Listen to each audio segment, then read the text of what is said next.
কিন্তু এই অত্যাচার এখন নয়, এই অত্যাচার ধারাবাহিকভাবে চলেছে। বাংলাদেশের হিন্দু জনসংখ্যার দিকে তাকালে সেটা বলা যাবে কিভাবে সেখান থেকে এথনিক ক্লেনজিং শুরু হয়েছে এবং সেটাকে তার সেলিব্রেশন চলেছে। কোনো মানুষ প্রতিবাদ করছেন না। এই যে হিন্দির সমস্ত চিত্র জগতের লোকজন আছেন,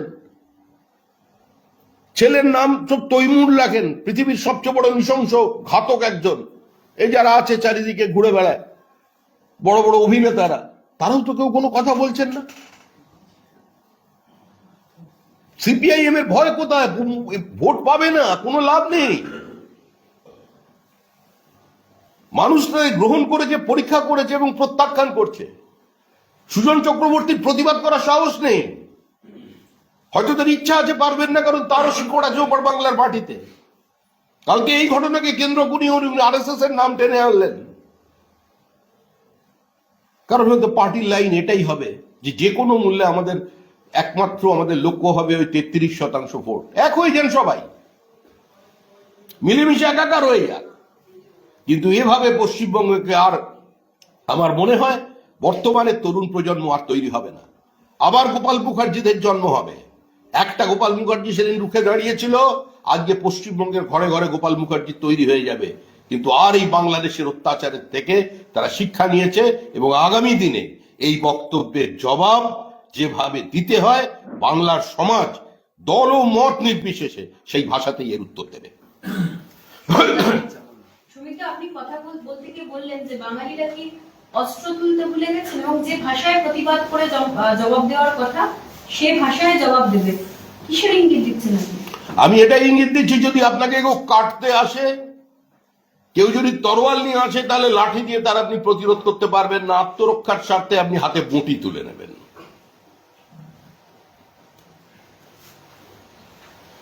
প্রাক্তন আইপিএস হুমায়ুন কবির, যিনি তৃণমূলেই রয়েছেন, তিনি একটা খুব তাৎপর্যপূর্ণ পোস্ট করেছেন, জিন্দগি লম্বি নাহি বড়ি হোনি চাহিয়ে হুজুর হাকিম জি, কোয়ান্টিটি নয় কোয়ালিটি চাই। 5 বাচ্চা রিক্সাওয়ালা, সবজিওয়ালা, ঠেলাওয়ালা, পরিযায়ী শ্রমিক, হকার না হয়ে 2 বাচ্চা শিক্ষক, ডাক্তার, নিজের পক্ষে আমার মতো পুলিশ হওয়া ভালো নয় কি?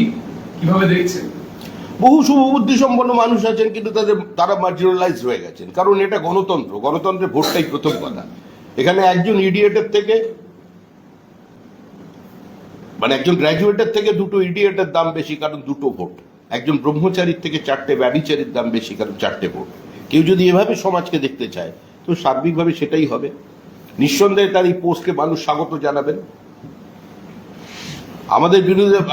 আমাদের বিরোধিতা তো কোনো, যেদিন গান্ধীজি এখানে খিলাফত আন্দোলনকে ভারতের জাতীয় আন্দোলনের সঙ্গে যুক্ত করেছিলেন, একমাত্র কংগ্রেস বাঙালি নেতার প্রতিবাদ করেছিলেন, তার নাম কাজী নজরুল ইসলাম। এবং তিনি বলেছিলেন যে এই খিলাফত আন্দোলনকে ভারতবর্ষের জাতীয় আন্দোলনের সঙ্গে যুক্ত করে আমরা ভারতের জাতীয় জনজীবনের যে রাজনীতি, সেখানে আমরা চিরকালের জন্য আমরা একটা বিভাজনকে বা একটা সাম্প্রদায়িকতাকে প্রতিষ্ঠা দিলাম। সেদিন তার কথার মূল্য কেউ দেয়নি। সুমিত্রা, ববি হাকিমের এই বক্তব্যতে আপনাদের কি মনে হচ্ছে? এবার কি গ্রেটার বাংলাদেশের দিকে? না, আমরা তো পরিষ্কার বলছি, এটা আন্তর্জাতিক চক্রান্ত। যে স্বপ্ন সুরাবর্দী ছিল, সেই স্বপ্ন সুরাবর্দী সম্পূর্ণ করতে পারেনি, ওটা ফিরহাদ হাকিম সম্পূর্ণ করবেন।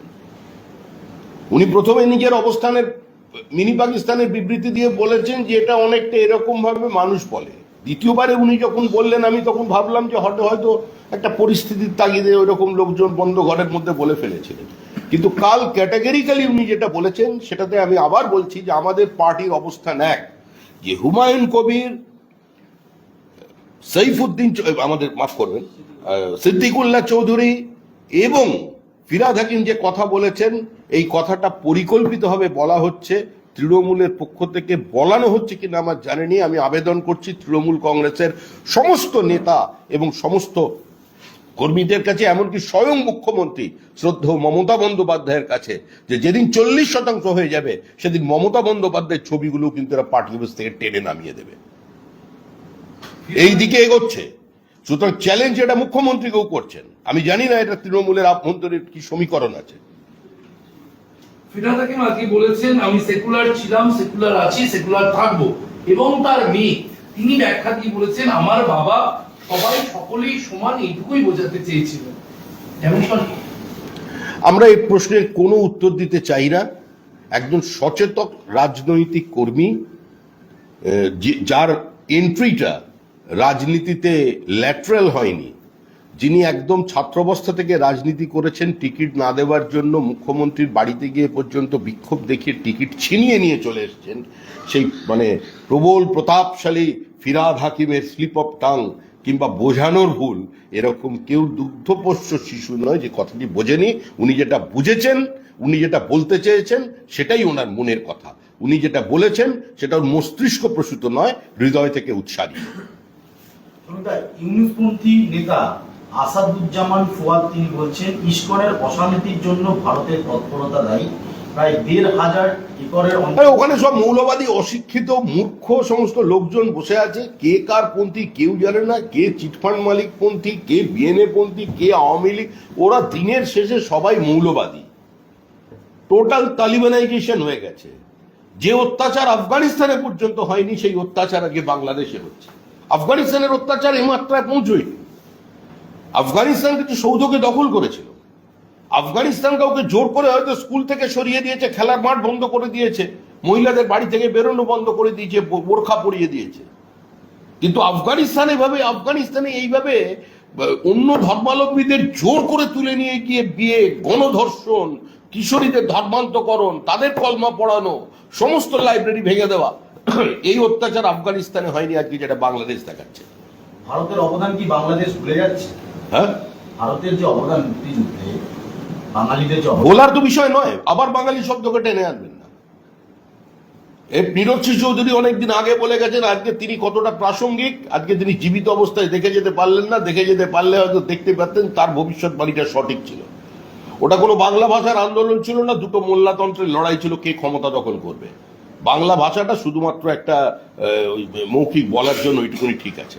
কোথায় গেলেন? এখান থেকে যারা কবিতা পড়তে যেতেন ওপারে, আর নিয়ম করে প্রতি বছর উপনৌকন নিয়ে আসতেন, এপার বাংলা ওপার বাংলা এক, যারা একসঙ্গে যৌথ উদ্যোগে সিনেমা করতেন, কোথায়? প্রসেনজিৎ আমাদের যিনি নায়ক আছেন, তো খুব ভালো এদিক ওদিকে করেন, ভালো ভালো সিনেমা করেছেন, কোথায় গেলেন? একদা বামপন্থী ছাত্রনেতা ছিলেন, পরবর্তীকালে আমাদের পরিচালক হয়েছেন, পরবর্তীকালে আমাদের গৌতম ঘোষ। গৌতমবাবু এত ছবি করলেন, এত প্রতিভাবান পরিচালক, গৌতমবাবু চুপ কেন? প্রতিবাদ করুন। প্রতিবাদ কোথায় গেল? উনি তো বাংলাদেশের সঙ্গে যৌথ উদ্যোগে সিনেমা টিনেমা করেছেন অনেক। চঞ্চল চৌধুরী, এত পৃথিবী বিখ্যাত নাম চঞ্চল চৌধুরী, বাংলাদেশের হৃদয় সম্রাট। আমাদের এখানে এত ফলোয়ার, আজকে সম্পূর্ণ গৃহবন্দী জীবন সংশয়ের অবস্থা।